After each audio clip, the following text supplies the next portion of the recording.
Par exemple, quand on regarde ce qui s'est passé au Sénégal, habituellement, les décrets, les actes administratifs unilatéraux, ils sont de la compétence du juge administratif. Mais quand le président a illégalement repoussé la date de l'élection présidentielle, le juge constitutionnel a dit que puisque ça concerne une élection présidentielle, je suis compétent. Et puisqu'en vertu de l'article 92 de la Constitution sénégalaise, les décisions du Conseil constitutionnel ne sont susceptibles d'aucune voie de recours et s'imposent aux autorités administratives et juridictionnelles, la Cour suprême, après qu'elle a été saisie par des partis politiques qui n'étaient pas d'accord avec ces décisions-là, était dans l'obligation de se déclarer incompétente. Et donc ça, c'est la posture qu'il faut. Et malheureusement, on note que cette posture-là que le juge constitutionnel sénégalais a eue, et que la Cour constitutionnelle du Niger a eue en 2009, lorsque Fatoumata Baldé avait dit non à Mamadou Tanja qui voulait modifier la constitution pour se pérenniser au pouvoir, toutes les juridictions constitutionnelles ne l'ont pas. Et la juridiction constitutionnelle guinéenne, je suis désolé, elle ne l'a pas. Et ce qui le risque, c'est en 2020, lors de l'adoption de la nouvelle constitution, il y a eu un phénomène inédit en droit constitutionnel qui a eu lieu. En tout cas, moi, j'ai jamais vu cela. Et je n'ai pas vu quelqu'un aussi qui m'a fait part de ce genre de situation-là. Qu'est-ce qui s'est passé entre la promulgation, entre l'adoption du texte et sa promulgation? 21 articles, 21 dispositions de la Constitution ont été modifiées. Et ça, je suis désolé, un juge constitutionnel, digne d'un juge constitutionnel, il ne doit pas laisser faire cela. La Constitution aujourd'hui guinéenne qui était en vigueur jusqu'à la charte de la transition, elle ne reflète pas la volonté, elle ne reflète pas ce que les Guinéens ont voté. C'est ça la vérité. Et ça, c'est un problème. Et cette constitution-là, le juge constitutionnel, il l'a avalisée dans une décision de 2020. Et ça, c'est un problème. Et il n'y a pas que le juge constitutionnel guinéen, il y a le juge constitutionnel burkinabé qui, dans une décision du 8 février 2022, s'était borné à reconnaître la présidence de Paul-Henri Sandaogo Damiba sans aucune formalité constitutionnelle, alors que la CEDEAO exigeait le recours. Merci beaucoup, cher ami. Merci à tous pour votre présence. Et je voudrais vous féliciter pour cette excellente initiative consistant à organiser une conférence débat pour débattre du retour à l'ordre constitutionnel en République de Guinée. Je voudrais, et ça je le dis par expérience en tant que membre fondateur du pôle jeunesse et vie étudiante de PASTEF France, vous dire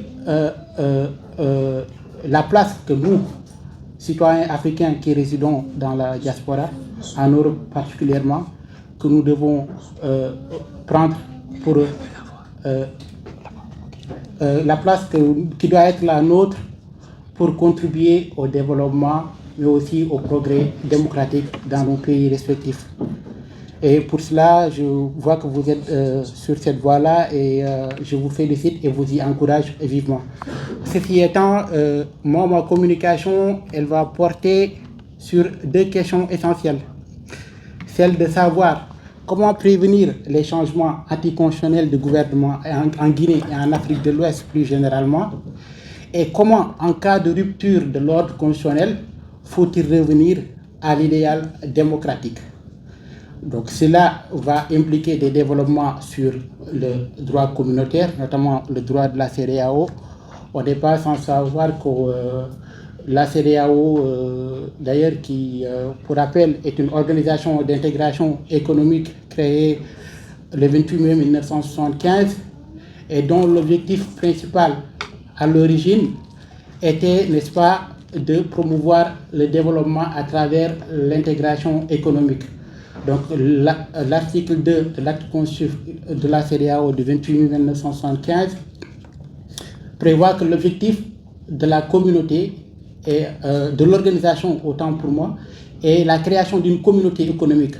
Donc en droit international économique, la notion de communauté économique est un niveau d'intégration qui vient après la zone de libre-échange et qui consiste à créer un tarif extérieur commun pour les États membres de l'espace communautaire.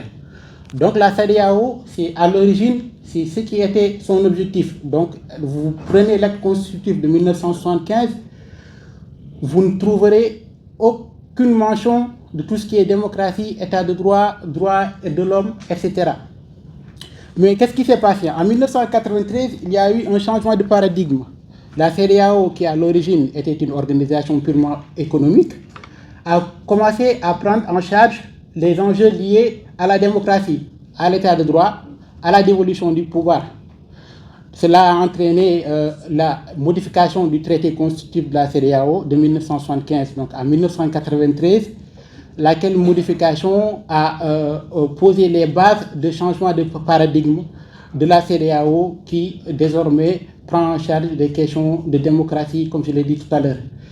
Et en 1999, un protocole a été adopté, c'est celui du mécanisme de prévention, de gestion et de règlement et de maintien de la paix et de sécurité, qui prévoit la mise en œuvre d'un mécanisme en cas de renversement ou de tentative de renversement d'un gouvernement démocratiquement élu. Ça, c'est un texte qui est important, mais le texte qui va davantage retenir notre attention dans le cadre de cette communication, c'est le protocole de la CEDEAO sur la démocratie et la bonne gouvernance. Donc le protocole qui a été signé le 21 décembre 2001 à Dakar. Ce protocole est un texte inédit et atypique. Inédit pourquoi? Parce que c'est un texte, pour la première fois d'ailleurs, là en droit communautaire ouest-africain, un texte qui, n'est-ce pas, prévoit des principes de convergence constitutionnelle. À la lecture du protocole de la CEDEAO sur la démocratie et de la bonne gouvernance, il y a des principes constitutionnels vers lesquels tous les États membres de la CEDEAO doivent tendre. La séparation des pouvoirs, l'interdiction des changements anticonstitutionnels de gouvernement. Il y a également d'autres principes que je n'ai pas cités. Donc cela signifie que tous ces États partis au protocole doivent donner une valeur constitutionnelle à ces principes-là. Donc, ce protocole, il a été adopté en 2001. Et à côté de ces principes de convergence constitutionnelle, il y a des principes constitutionnels qui sont communs à tous les États. Comme le disait un grand juriste constitutionnaliste français du nom de Dominique Rousseau, il y a des principes comme la séparation des pouvoirs, l'égalité des hommes et des femmes, la liberté de pensée et de conscience, l'indépendance de la justice, le pluralisme de la presse, et ce sont des principes qui n'appartiennent à aucune histoire particulière, mais relèvent du seul temps du droit. Ils doivent être inscrits dans toute constitution qui, ici ou ailleurs, hier comme demain, prétend établir, après la chute des dictatures, un ordre constitutionnel démocratique. C'est-à-dire que c'est des principes qui font partie du patrimoine constitutionnel commun de tous les États de droit modernes aujourd'hui. Et ce qu'on note paradoxalement, c'est que ce sont des principes qu'on trouve également dans les constitutions de nos États ouest-africains. Donc pourquoi malgré tous ces principes déclamés ça et là, on assiste à des situations de changement anticonstitutionnel de gouvernement. Et voilà un problème auquel on doit répondre de façon très concrète. Ceci étant, pour en revenir au changement anticonstitutionnel de gouvernement, il faut dire que cette notion n'est pas définie dans le droit de la CEDEAO.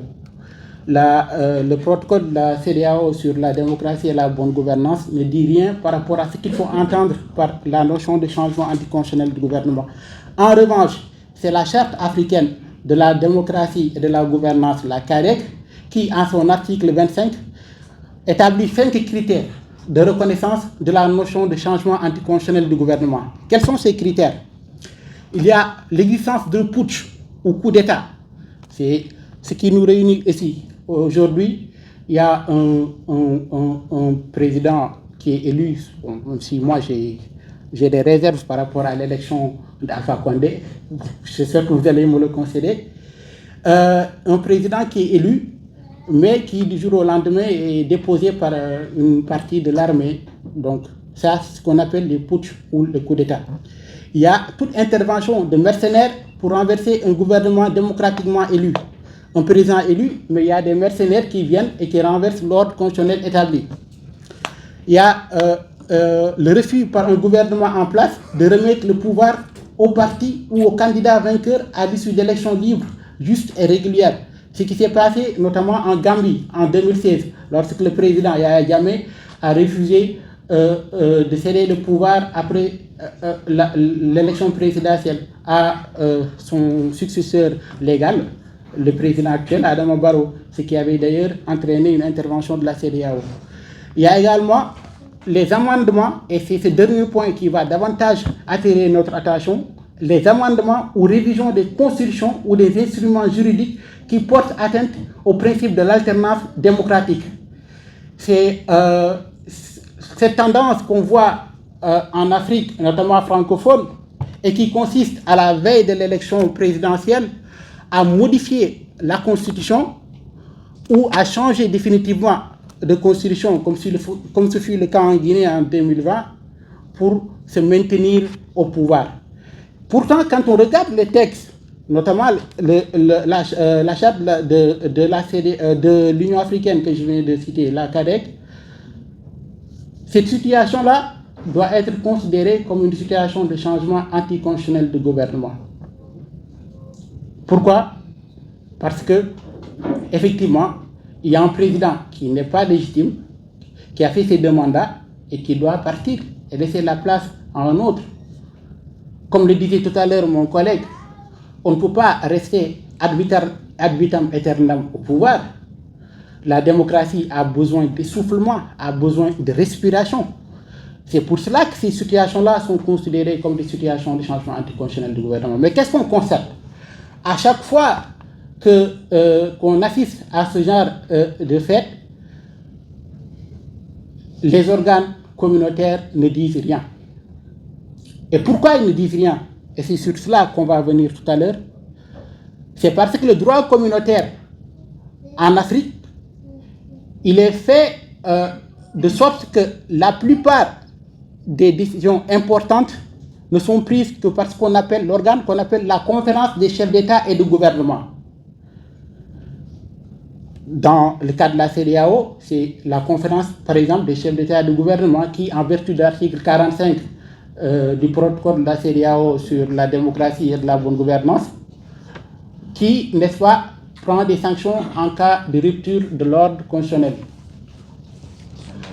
Mais il se trouve que dans cette conférence-là, qui est constituée de chefs d'État et de gouvernement, n'est-ce pas, des États membres, il y a des chefs d'État illégitimes, il y a des chefs d'État que cela arrange de ne pas, que cela arrange de protéger leurs homologues. Pourquoi? Parce qu'ils sont sur cette même lancée-là. Figurez-vous que quand on vous dit qu'en Afrique, si on refuse d'interdire le troisième mandat dans le protocole de la CEDEAO pour la démocratie et la bonne gouvernance, que c'est à cause de gens comme Gnassingbé Eyadema du Togo, Macky Sall qui fut président de notre pays, c'est parce que cela montre qu'on est dirigé par des gens qui n'ont aucun sens de la démocratie, et cela est malheureux. Donc il faut nécessairement, si on veut prévenir efficacement les situations de changement anticonstitutionnel de gouvernement dans l'espace communautaire, il faut qu'on aille vers une réforme de l'organe communautaire, la CEDEAO, dans le sens de rééquilibrer, n'est-ce pas, les compétences dans les différents organes. Donc cette réforme au niveau institutionnel est d'une impérieuse nécessité pour essayer d'obvier aux situations de changement anticonstitutionnel de gouvernement. Au niveau normatif, donc là on a parlé de l'interdiction du troisième mandat dans le protocole communautaire. Il y a également la question de la régulation des médias à l'échelle communautaire et l'interdiction des révocations tout azimuts des licences de presse. On en a parlé tout à l'heure, comme ce qui se passe aujourd'hui en Guinée, parce que la presse joue un rôle majeur dans la préservation des acquis démocratiques. Le protocole se borne, malheureusement, le protocole de la CEDEAO sur la démocratie et la bonne gouvernance, il se borne à dire que les États s'engagent à œuvrer pour le pluralisme de l'information et le développement des médias, sans pour autant essayer de réguler cette question-là à l'échelle communautaire. Pourtant, dans un pays comme le Mali, par exemple, le journal Les Échos a joué un grand rôle dans la chute du régime dictatorial de Moussa Traoré en mars 1991 et à l'avènement de la démocratie dans ce pays-là.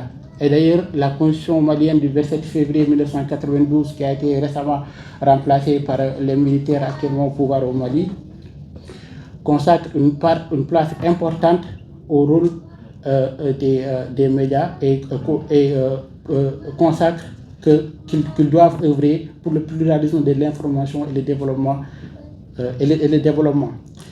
Donc il y a l'absence également comme réforme qu'on doit essayer de mettre en œuvre. Il faut essayer de voir comment prévoir des sanctions effectives de la violation des normes du droit électoral communautaire.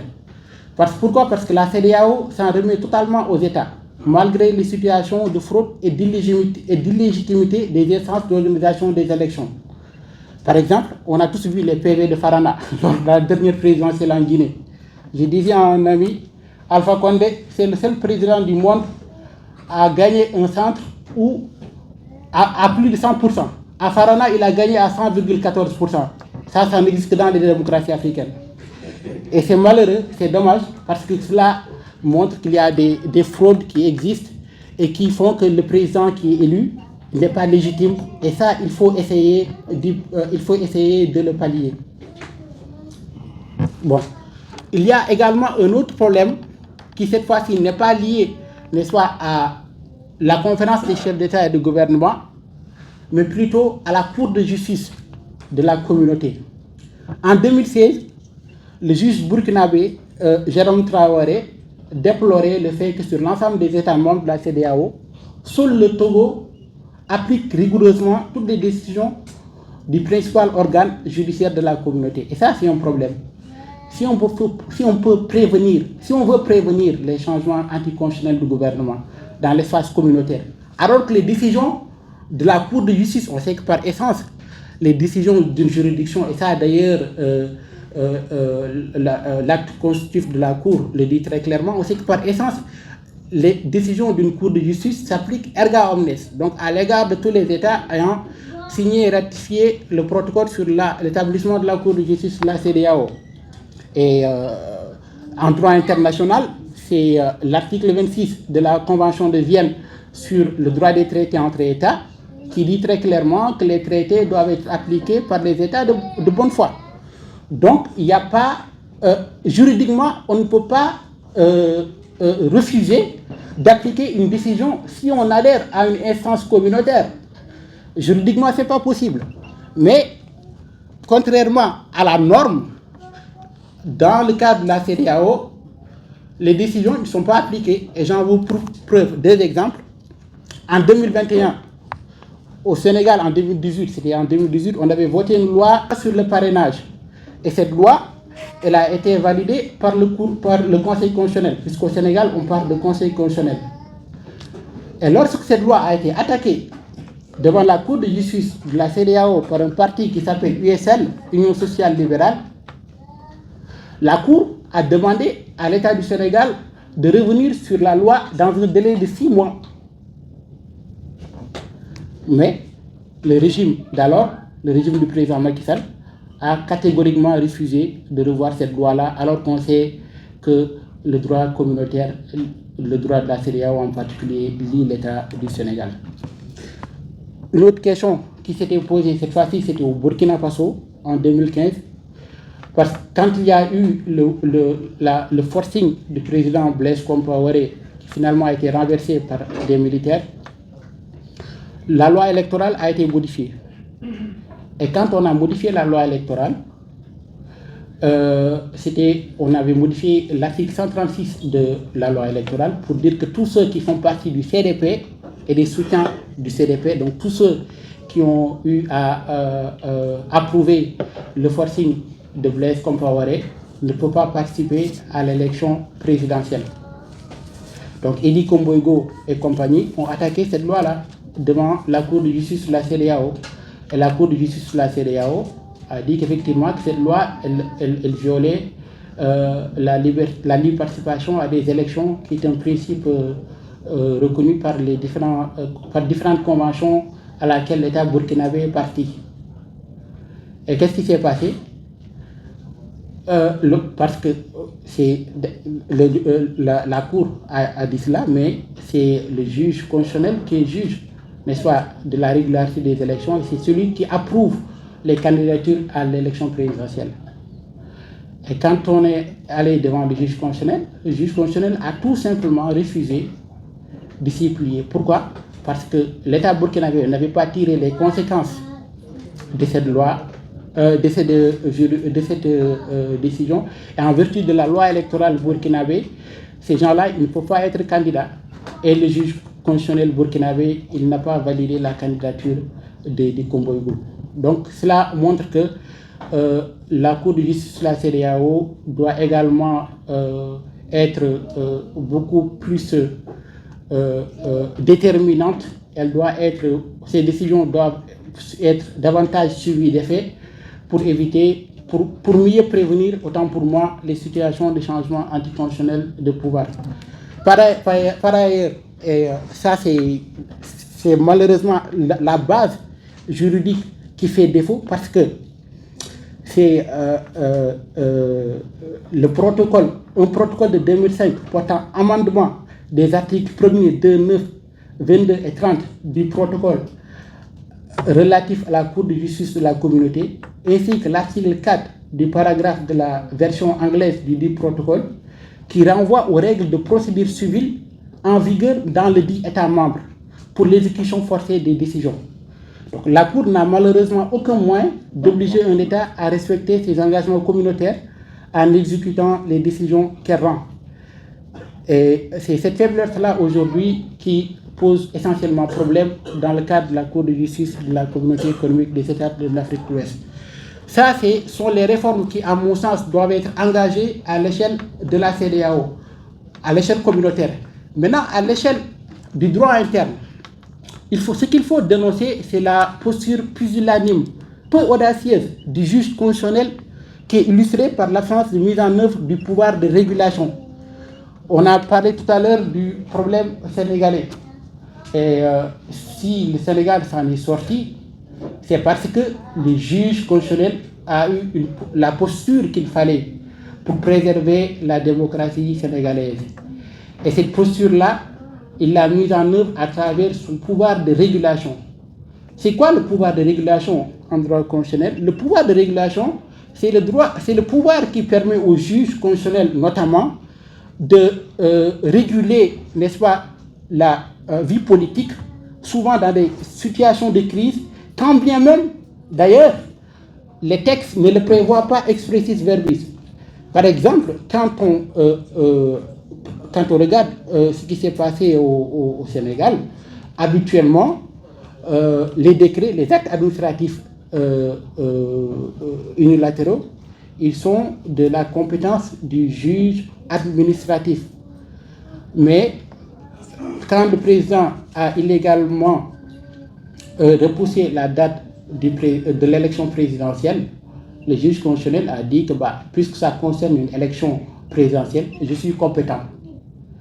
Et puisqu'en vertu de l'article 92 de la Constitution sénégalaise, les décisions du Conseil constitutionnel ne sont susceptibles d'aucune voie de recours et s'imposent aux autorités administratives et juridictionnelles, la Cour suprême, après qu'elle a été saisie par des partis politiques qui n'étaient pas d'accord avec ces décisions-là, était dans l'obligation de se déclarer incompétente. Et donc ça, c'est la posture qu'il faut. Et malheureusement, on note que cette posture-là que le juge constitutionnel sénégalais a eue, et que la Cour constitutionnelle du Niger a eue en 2009, lorsque Fatoumata Bazey avait dit non à Mamadou Tanja qui voulait modifier la constitution pour se pérenniser au pouvoir. Toutes les juridictions constitutionnelles ne l'ont pas. Et la juridiction constitutionnelle guinéenne, je suis désolé, elle ne l'a pas. Et ce qui le risque, c'est qu'en 2020, lors de l'adoption de la nouvelle constitution, il y a eu un phénomène inédit en droit constitutionnel qui a eu lieu. En tout cas, moi, j'ai jamais vu cela. Et j'ai pas vu quelqu'un aussi qui m'a fait part de ce genre de situation-là. Qu'est-ce qui s'est passé entre la promulgation, entre l'adoption du texte et sa promulgation? articles, 21 dispositions de la Constitution ont été modifiées. Et ça, je suis désolé, un juge constitutionnel, digne d'un juge constitutionnel, il ne doit pas laisser faire cela. La Constitution aujourd'hui guinéenne qui était en vigueur jusqu'à la charte de la transition, elle ne reflète pas la volonté, elle ne reflète pas ce que les Guinéens ont voté. C'est ça la vérité. Et ça, c'est un problème. Et cette constitution-là, le juge constitutionnel, il l'a avalisée dans une décision de 2020. Et ça, c'est un problème. Et il n'y a pas que le juge constitutionnel guinéen, il y a le juge constitutionnel burkinabé qui, dans une décision du 8 février 2022, s'était borné à reconnaître la présidence de Paul-Henri Sandaogo Damiba sans aucune formalité constitutionnelle, alors que la CEDEAO exigeait le retour à l'ordre constitutionnel. Cette fois-ci, on peut pas dire la CEDEAO. Hein. La CEDEAO, elle a dit retournons à l'ordre constitutionnel. Le Conseil constitutionnel burkinabé a dit c'est le mouvement pour la junte qui est au pouvoir, qui de fait a le pouvoir. C'est cette junte-là qu'on reconnaît comme étant les dirigeants légitimes du Burkina. Et ça également, c'est un problème auquel on doit essayer d'obvier.